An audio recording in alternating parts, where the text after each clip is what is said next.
My sister helped him steal $47,000 from my ranch. I didn't confront them. I waited. Then at Mom's birthday, I opened a folder, and someone knocked on the front door. He leaned across my mother's birthday table and dropped his voice so low I had to lean in to hear him. His breath smelled like beer and potato salad and absolute entitlement. "You'll regret this, Chelsea, I promise you." I didn't flinch. I didn't cry. I picked up my phone from the tablecloth, turned the screen toward the family, and said quietly and clearly, "I'd like everyone to note what he just said." And then 3 knocks hit the front door like thunder. Not soft, not polite, cop knocks. The kind that say, "This isn't a visit." The whole backyard went still. String lights, potato salad, my mother's untouched birthday cake, and every single member of my family turning toward the sound like they'd just heard a gunshot, which, in a way, they had. Let me back up 8 weeks, because none of this makes sense without June 15th. I've run Chestnut Creek Rescue for 11 years, 22 horses, all of them pulled from neglect cases, kill lots, or abuse situations. I've got 8 acres in the valley, a small tack and feed store I run out of a converted barn, and a staff of 2. Miguel Reyes, who's been my head wrangler for 6 years and treats every horse like it's his own, and Dee, my part-time bookkeeper who comes in 3 mornings a week and is terrifyingly efficient. I am not rich. I want to be very clear about that. I am cash flow solvent in the way that a lot of small agricultural businesses are cash flow solvent, which means on any given Saturday morning, I might have $50,000 in my business account because I just collected from 3 adoption fees, 2 crowdfunding campaigns, and a donation check from a local feed supplier, and I need every single dollar of it for the next quarter's hay contracts, vet visits, and farrier bills. Money comes in, money goes out. The window between is narrow and terrifying. On June 14th, we had our annual family reunion at the farm. My mother's idea, as always. Folding tables in the pasture, kids running between the fence posts, my Aunt Harriet's famous deviled eggs, and my brother-in-law Garrett standing at the grill like he owned the place. Garrett Hollis, 42 years old, grip like a politician, smile like a used car salesman, and the particular brand of masculine confidence that has never once been tested by actual consequence. He and my sister Paige had been married for 9 years. 2 kids, Lily, 7, and Cooper, 4, who are genuinely wonderful children through absolutely no fault of their parents' judgment. I had no reason not to trust him. That's the part that still makes my stomach turn. We weren't close, but we were family. You leave the door unlocked for family. At 3:12 p.m., one of my rescue mares, a bay thoroughbred mix named Cora, we'd pulled from a Louisiana feedlot 8 months earlier, got her left foreleg caught on a loose board in her paddock. Nothing catastrophic, but the kind of injury that needs immediate, calm attention before a horse panics and makes it catastrophic. Miguel was on it in 60 seconds. I was with him in 90. Before I went to the barn, I was standing at my work table in the store, the one with the tablet propped against the register, logged into my business banking app because I'd just confirmed a hay delivery payment that morning. I remember thinking I should log out. I remember thinking it. I didn't do it. "Garrett," I said, because he was standing right there, filling up a cup from the water cooler. "Can you just watch the register for a minute? I've got a horse down." "Sure thing," he said. 8 minutes. I was gone 8 minutes. I didn't check my account that night. I was exhausted, Cora was stable, and the reunion wound down around 7. Garrett and Paige took the kids home. My mom kissed my cheek. My Aunt Harriet told me the ranch was just beautiful, Chelsea, really. I sat on the porch and watched the fireflies. I checked my phone at 9:31 p.m. because I had a text from my hay supplier about adjusting next month's delivery. I opened the banking app out of reflex. I stared at the number for 4 full seconds before my brain accepted what my eyes were reading. $3,147.60. I made a sound I've never made before. Something between a gasp and a laugh. The way your body reacts when the world tilts sideways and your nervous system doesn't know which response to file it under. I scrolled up. 3 Zelle transfers. 3:14 p.m. 3:18 p.m. 3:31 p.m. $15,000. $17,000. $15,000. Recipient initials each time. GH gone in 17 minutes. $47,000. My hands were shaking so hard I dropped the phone on the porch boards. I picked it up. I called the bank's fraud line. 41 minutes on hold. Then a fraud specialist named Marcus who walked me through every word I didn't want to hear. The transfers were confirmed. The funds were already moved. Zelle transactions cannot be reversed unilaterally. And without a police report, there was nothing the bank could do to initiate a hold or recovery process. File a report, Marcus said. Tonight if you can. The faster the better. I sat on an overturned bucket in the barn after I hung up. 22 horses breathing softly in the dark around me. Hay rustling. The particular smell of animals and sawdust and old wood that I have loved since I was 8 years old. 3 weeks of feed money. That's what I had left. 3 weeks. I called Garrett Sunday morning at 8:47 a.m. He picked up on the second ring, voice loose and cheerful, like a man who'd had a good night's sleep and zero conscience. Hey, great party yesterday. The kids had a blast. I didn't do small talk. I don't do small talk on a good day. On this day, small talk would have required a different kind of person than I've ever been. 3 Zelle transfers, I said. June 15th, $47,000. Recipient initials GH your initials. 3 seconds of silence. Then a sound I can only describe as a snort. The specific, dismissive snort of a man who has already decided how he's going to play this. Chelsea. His voice changed, not panicked, settled, like he'd rehearsed. We needed it more than you. You've got your ranch, your store, your horses. You've got a whole life out there. We've got 2 kids and a mortgage, and Paige's health insurance just went up $400 a month. Garrett, frankly,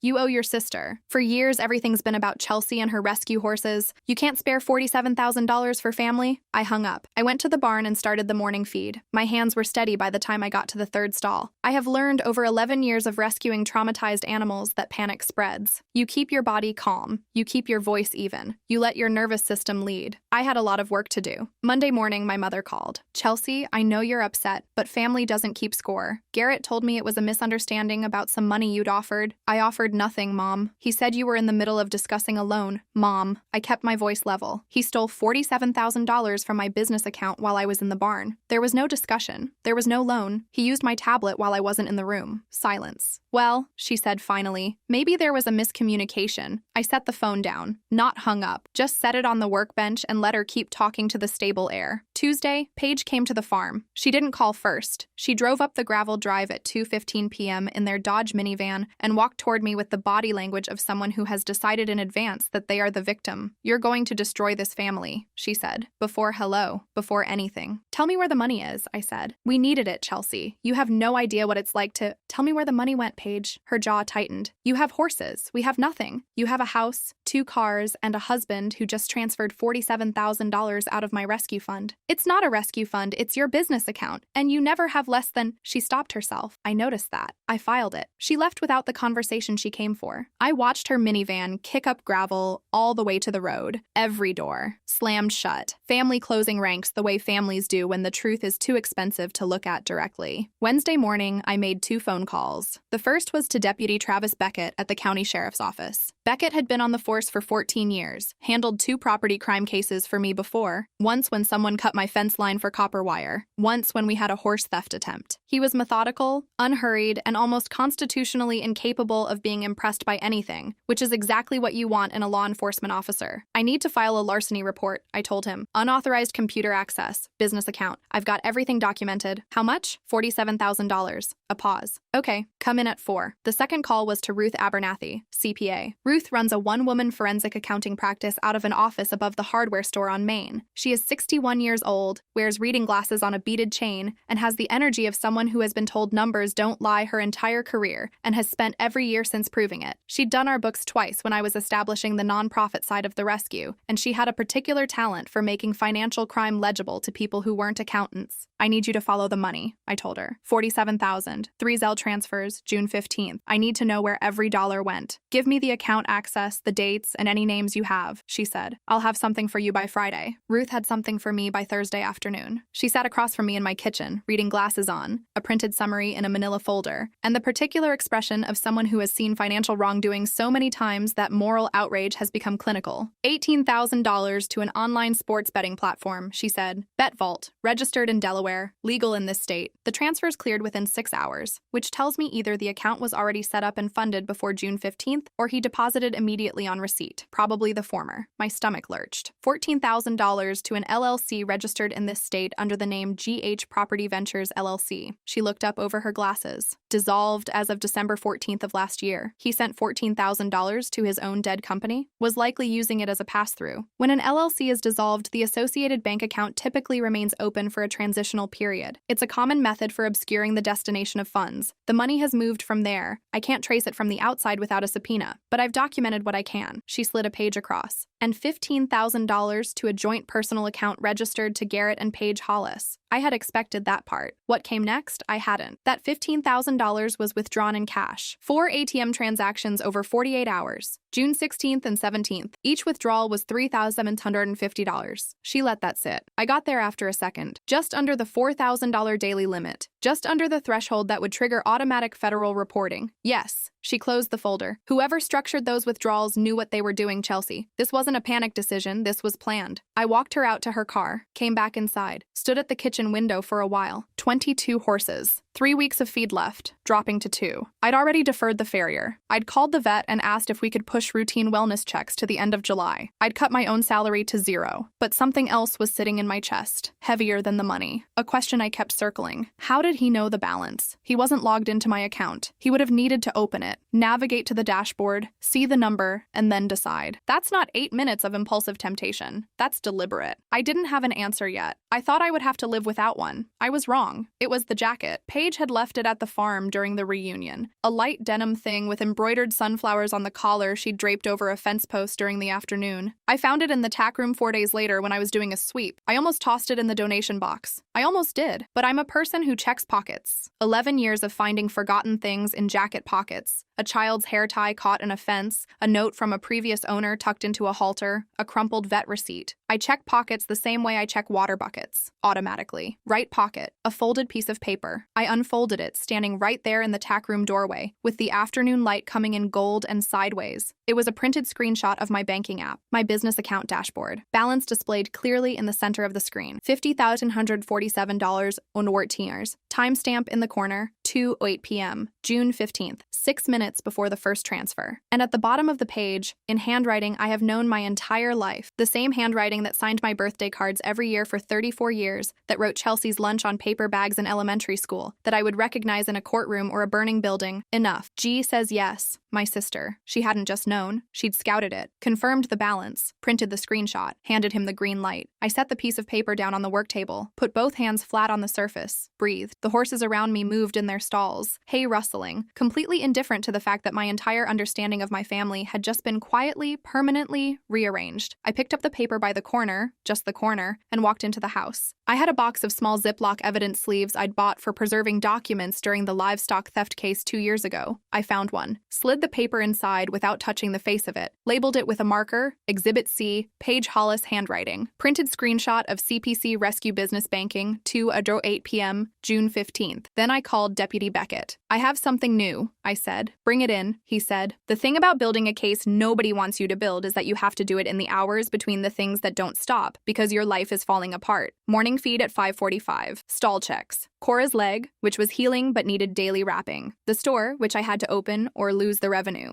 Miguel, who knew something was wrong but was too professional and too kind to push me on it, who just quietly showed up an hour early every morning without explanation. On the 3rd week of July, I sat down with Beckett and a detective named Alicia Drummond from the County Financial Crimes Division. Detective Drummond had 11 years on the force and a manner that reminded me of Ruth, precise, unimpressed, interested in evidence, and nothing else. I laid it out on the conference room table like I was laying out surgical instruments, tabbed, labeled, in order, Ruth's forensic summary, annotated with timestamps, the 3 Zelle transfer confirmations from my bank, printed and highlighted, a written statement from Miguel Reyes, signed, dated, notarized, confirming that he had observed Garrett Hollis standing alone at the register tablet at approximately 3:10 p.m. on June 15th, and that I had asked Garrett to watch the register before going to the barn, the Bet Vault transaction trail Ruth had documented, the dissolved LLC, the ATM withdrawal records, and in its evidence sleeve last, the note. Detective Drummond picked up the sleeve, held it under the fluorescent light. She wrote this, she said. That's her handwriting. I can provide writing samples for comparison. Birthday cards, notes from childhood, anything you need. But yes, that's Paige. Drummond set it down carefully, looked at Beckett. Something passed between them that I wasn't privy to. This establishes conspiracy, she said. Not just his theft, her prior knowledge and facilitation. I know, I said. This changes the charge profile. I know that too. She studied me for a moment. You want to press charges on your sister as well? I looked at the evidence sleeve, at Paige's handwriting, at the words, enough. G says yes. The casual authority of a woman who had looked at her sister's life savings and decided they were available. I want the law to decide what those words mean, I said. That's your job. I just brought the words. Drummond nodded slowly. We'll need a few weeks. We'll want the bank's cooperation on the transfer documentation, and we'll need to run the handwriting through our own process before we move. Take the time you need, I said. I'm not going anywhere. What I didn't tell them, what I'd been carrying since I sat on that bucket in the barn on June 15th, was the timeline. 3 weeks of feed had become 2. 2 had become 1. I had applied for an emergency bridge loan from the agricultural co-op, which was pending. I had called every contact I had in the rescue community. Organizations in 4 states had sent small emergency donations, enough to keep the herd stable through August if I was careful. If I was very, very careful. My mother announced her 58th birthday party on August 5th. Backyard. The whole family. She sent a group text with sunflower emojis. I stared at that text for a long time. I had heard from Beckett on August 3rd. The warrant was signed. They were waiting on scheduling. They wanted to execute it when Garrett could be identified and located without a scene. Public places, Beckett told me, were sometimes more practical than a home address. We talked about timing. He'll be at your mom's party, I said. Beckett didn't say anything for a second. That's public. Multiple witnesses. Yes, I said. And you're planning to be there. I am. Another pause. I'll be in the area, he said. If the timing works, I understood what that meant. August 23rd, 82 degrees. String lights strung between the oak tree and the porch railing, the same way my mother had strung them every summer birthday for as long as I could remember. Potato salad in the big blue bowl she'd had since I was a child. Lemonade in a glass pitcher with a chip in the handle she'd never replaced. I arrived at 4 p.m. I wore clean jeans and my good boots and a canvas barn jacket with deep pockets. I brought a folder. It wasn't a subtle folder. It was thick and tabbed and had the kind of heft that makes people nervous. Nobody knew what was in it. That was fine. Garrett was at the grill. He'd positioned himself there the way he always did. Spatula in hand, beer in the other, performing competence for an audience. When he saw me come through the gate, he raised his chin in that particular nod that men use when they've decided a situation is managed. I nodded back, said hello to my Aunt Harriet, my cousin Drew, my mother's neighbor Barbara. I hugged my mother, who was wearing a yellow dress and who looked at me with the slightly braced expression of a woman hoping nobody ruins her birthday. Be good, she whispered. Always, I said. For the first hour, I was exactly that. Good. I ate potato salad. I let Cooper, Paige's youngest, climb into my lap and show me something on a toy phone. I listened to my Aunt Harriet ask whether I was seeing anyone, which is the question my Aunt Harriet has asked me at every family gathering since I was 22. Garrett watched me across the yard the whole time. I watched him watching me. It was almost companionable, in a terrible way. At 5:47 p.m., Aunt Harriet turned to me and said very kindly with genuine concern in her voice, "How's the ranch doing, sweetheart? Paige mentioned you'd been having some money trouble." I heard Paige 2 seats away go very still. I set down my fork. I reached into my jacket pocket and put my hand on the folder. "That's actually something I'd like to talk about," I said, calmly. "The way you talk about something you've been thinking about for 68 days, since everyone's here." I started setting documents on the table, not fast, deliberately. The way you set evidence at a hearing. One piece, pause, next piece, pause. Ruth's forensic summary first, then the transfer confirmations, then Miguel's affidavit. 3 Zelle transfers, I said. June 15th, $15,000 at 3:14, $17,000 at 3:18, $15,000 at 3:31. Total, $47,000. Transferred while I was in the barn for 8 minutes wrapping an injured horse's leg. The table had gone completely quiet. $18,000 went to a sports betting website called BetVault. I set down Ruth's highlighted page. Not for the mortgage, not for groceries, for sports bets. Garrett put his beer down on the side table. $14,000 went to an LLC he'd dissolved 6 months earlier. Another page. A pass-through account used to obscure destination. $15,000 went to their joint personal account and was withdrawn in cash over 48 hours in increments of $3,750, just under the federal reporting threshold. Because someone knew the threshold, my mother made a small sound. "Chelsea!" Garrett's voice had that warning note in it, the low, controlled register of a man who is deciding whether charm or anger is the better tool. "I'm almost done," I said. "Last item." I set the evidence sleeve in the center of the table where everyone could see it. My sister left her jacket at the farm after the reunion. In the right pocket, I found a printed screenshot of my banking app. My balance, $50,847. Time-stamped 2:08 p.m., 6 minutes before the first transfer. I let them look at it. And at the bottom, in my sister's handwriting, "Enough. G says yes." The whole yard was silent except for the string lights humming and a mockingbird somewhere in the oak tree. Paige had gone the color of old ash. Garrett pushed back from the table. His chair scraped loud on the patio stone. "This is your mother's birthday party," he said. "You're going to do this here?" "I know what day it is," I said. "Do you know what day June 15th was?" Something shifted in his face. The charm went first, then the performance, then the management. What came up underneath was something older and uglier, the face of a man who has always found a way out and is realizing, possibly for the first time in his life, that he's walked into a room with no exits. He tried charm. Look, there's clearly been a misunderstanding. My Aunt Harriet stared at the papers. He tried anger. You've been building a case against your own family. My mother sat very still with her hands in her lap. He tried victim. Do you know what it's been like? Do you know the pressure we've been under? You sit out here on your ranch with your horses and your little store. Nobody moved toward him. Nobody spoke. The silence of a family that has just had the uncomfortable experience of seeing clearly was total. And then Paige broke. It wasn't dramatic. It was small and awful, the way real cracks are. She put her hand over her mouth. Her shoulders came up. And then the words came out in pieces, the way words do when the lid you've been sitting on finally loses the fight. I told him not to take that much. She froze. Every head at the table turned toward her. She heard herself. I watched it happen. The exact moment she processed what she'd said. Her eyes went wide. How much were you okay with him taking, Paige? I said. She shook her head, but she wasn't shaking it at me. She was shaking it at herself. Maybe, her voice was barely audible, maybe $10,000 for the house payment. I didn't know about the betting. I swear I didn't. Paige, shut up. Garrett's voice cracked. I didn't know about the gambling. I thought it was for the mortgage. I thought, shut up. That's when he hit the table. Both hands flat, hard enough to make the plates jump and the lemonade pitcher rattle, and Lily, who had been quietly coloring at the far end of the yard, start crying with the sudden, bewildered panic of a child who doesn't understand what is happening, but knows it's very bad. The whole yard was on its feet. You think you're better than us? His voice had gone to a place I hadn't heard before. Ragged, too loud, stripped of everything that had made it manageable. Saint Chelsea with her horses, Saint Chelsea with her purpose. You have no idea what it's like to be a real person with real problems. I'm not asking for an apology, I said. I hadn't moved. Both hands flat on the folder, voice level. Documents don't have opinions. He leaned across the table, close enough that I could see the vein in his temple. His voice dropped to something private and sharp. You'll regret this. I promise you. I picked up my phone from the tablecloth, turned the screen up so it was visible to everyone. The recording app was running. I'd like everyone to note what he just said. 3 knocks on the front door. Not soft, not polite. Cop knocks. The backyard froze. My mother stood up. Garrett's eyes found mine. You actually did it, he said. And there was something in his voice I hadn't expected. Not rage, not threat. Something almost like wonder, like he had genuinely not believed until this exact second that I was capable of finishing what I started. I held his gaze. Yes, I said. I did. My mother moved toward the house. Beckett opened the door before she reached it. He'd come around the side gate, the way he'd said he might. Full uniform. No drama. The unhurried competence of a man who has done this enough times that it is simply a task. He walked through the backyard to the patio. His eyes found Garrett. Garrett Hollis. I have a warrant for your arrest. Larceny by unauthorized computer access. $47,000. June 15th. Paige made a sound I don't have a word for. She reached for Garrett's arm. He shook her off. His eyes were still on me. The cuffs clicked. It was a sound I will hear for the rest of my life. Not with satisfaction. I want to be clear about that. With something harder to name. The sound of a door closing on a room that you can never go back into. The sound of something that was already broken, finally breaking all the way through. You can't. Paige's voice was climbing. The kids? Think about the kids. I didn't start this, I said. He did. I'm finishing it. Beckett walked Garrett through the gate. The front door opened and closed. The birthday cake sat on the end of the table. White frosting, blue letters. Happy 58th, Linda. Every candle unlit. The string lights hummed. The mockingbird was still in the oak tree, indifferent and musical. My mother sat back down. She didn't look at me. She looked at the cake. My Aunt Harriet picked up her fork, set it down, picked it up again. Cooper had stopped crying. Lily was still coloring, head bent, careful and small. The way children focus on something controllable when the adults around them have lost control of everything else. In the silence, Paige reached into her purse. She pulled out her phone. She stared at it for a moment. Then she looked up at me. Not with hatred, not with the righteous anger I'd been expecting from her for 68 days. With something rawer than that. With the expression of a woman who has just watched her life change shape and isn't sure yet what the new shape is. I met her eyes. There was nothing to say that the documents hadn't already said better. I picked up my folder, walked through the gate, and drove home to feed my horses. 3 months later, the case went to arraignment in September. Garrett entered a not guilty plea that his attorney, I was told, did not seem particularly enthusiastic about. The forensic accounting, the surveillance-adjacent ATM records, the handwriting analysis on the note, and Miguel's affidavit together formed the kind of evidentiary package package that tends to make plea conversations inevitable. His attorney called Ruth's office in October. I won't know the final number for a few months yet, but Detective Drummond told me in November that the recovery agreement was going to be significant. Paige was investigated for conspiracy. I won't say what the outcome of that is, because that's still pending. But I will say she stopped calling me in August and started calling a family therapist in September, which I think, genuinely, is the better use of her time. My mother called me on a Tuesday in late October. No preamble, no emojis,